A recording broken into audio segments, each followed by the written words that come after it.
And when Dr. Jeannie and I talked about speakers for our Lincoln Bicentennial celebration, I said, I want Joshua Wolf Shenk here because I think his book has made an outstanding contribution to our body of knowledge about Lincoln's life. So I have the enormous pleasure this afternoon of introducing the acclaimed author of Lincoln's Melancholy, Joshua Wolf Shenk.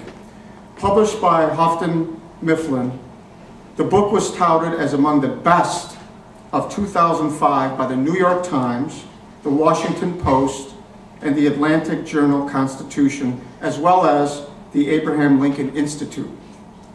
Mr. Shenk's work has also been honored by the National Mental Health Association and the National Alliance for the Mentally Ill in New York City.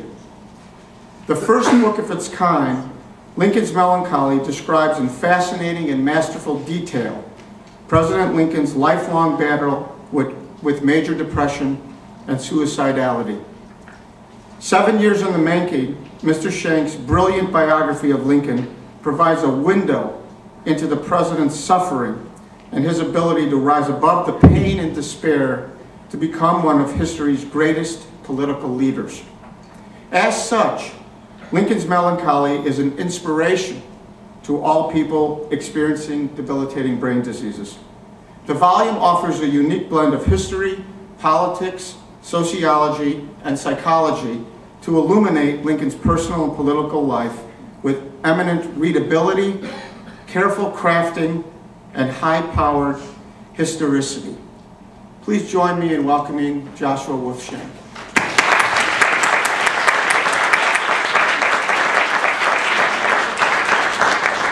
Thank you, Art, and then there's this crucial passage. I am now the most miserable man living. If what I feel were equally distributed to the whole human family, there would not be one cheerful face on the earth. Whether I shall ever be better, I cannot tell. I awfully forebode I shall not. To remain as I am is impossible. I must die or be better, it appears to me. So, the Gettysburg Address, probably the most famous of Lincoln's writings, is famous because it compressed an idea, a vision, an understanding of the whole American experiment into a very short space. And I think that this letter, this passage of this letter, so much more that could be said about that, but I've already gone on quite a long time and I want to take your questions. I'd like to just read you one more letter that Lincoln wrote. This is in the middle of the Civil War, and the same way that this first document I read you kind of gets right to the heart of the darkness and the narcissism and the excruciating pain of his mental life. This is a letter that articulates the wisdom of his mature life, the place that he came to after so much struggling. And this is a letter that was written in the midst of continued struggling. Lincoln never got happy. He was never better. He just continued to struggle and to do good work. So this letter was written to a young woman who was very depressed. Her father had died, and she seemed to be really, as Lincoln had it as a young man, she was really worrying her family, and they thought that she was going insane.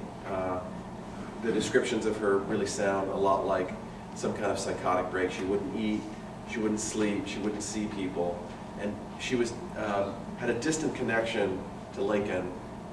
She lived in Bloomington, and Lincoln had people there, and word got to him that this was happening, and he was asked, would he write her a letter? And he wrote this letter. Dear Fanny, it is with deep grief that I learn of the death of your kind and brave father,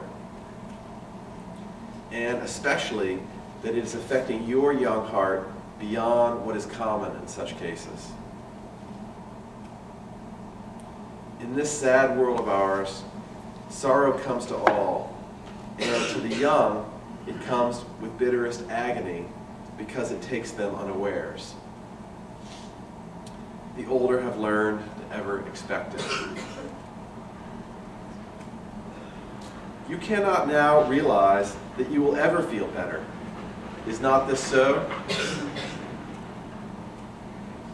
And yet it is a mistake. You are sure to be happy again. To know this, which is certainly true, will make you some less miserable now. I've had experience enough to know what I say, and you need only to believe it to feel better at once.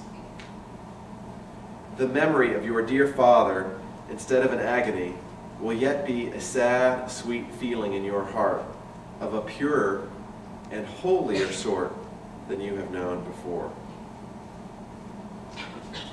And he ends, shoot, I must do that. He ends, please present my kind regards to your afflicted mother. So this letter, I think, in microcosm, captures the arc of Lincoln's story.